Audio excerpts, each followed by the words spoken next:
ভারত, নেপাল, ভুটান এই ৩ দেশ থেকে সুতা, গুঁড়া দুধ, টোবাকো, নিউজপ্রিন্ট, বিভিন্ন ধরনের পেপার ও পেপার বোর্ড সহ একাধিক পণ্যের ওপর নিষেধাজ্ঞা আরোপ করেছে জাতীয় রাজস্ব বোর্ড এনবিআর।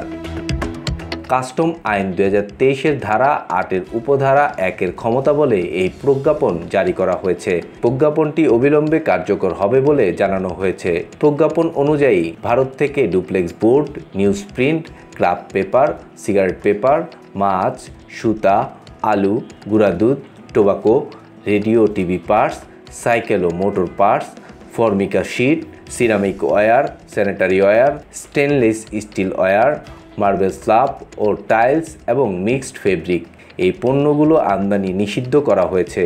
তবে মূসক নিবন্ধিত বিড়ি উৎপাদনকারী শিল্প প্রতিষ্ঠানগুলো কাঁচামাল হিসেবে তামাক ডাটা আমদানি করতে পারবে বলে প্রজ্ঞাপনে উল্লেখ রয়েছে। কাস্টম সূত্রে জানা গেছে, স্থায়ী শিল্পকে সুরক্ষা এবং অবৈধ রি-এক্সপোর্ট, রিরাউটিং রোধ করতেই এই নিষেধাজ্ঞা আরোপ করা হয়েছে।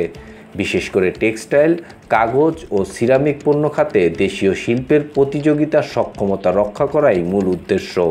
তবে কিছু ব্যবসায়ী মহল থেকে এই নিষেধাজ্ঞার প্রভাব নিয়ে উদ্বেগও প্রকাশ করা হচ্ছে। তারা বলছেন, বিকল্প উৎস থেকে পণ্য আমদানিতে খরচ বাড়বে, যা শেষ পর্যন্ত ভোক্তাদের ওপর প্রভাব ফেলতে পারে।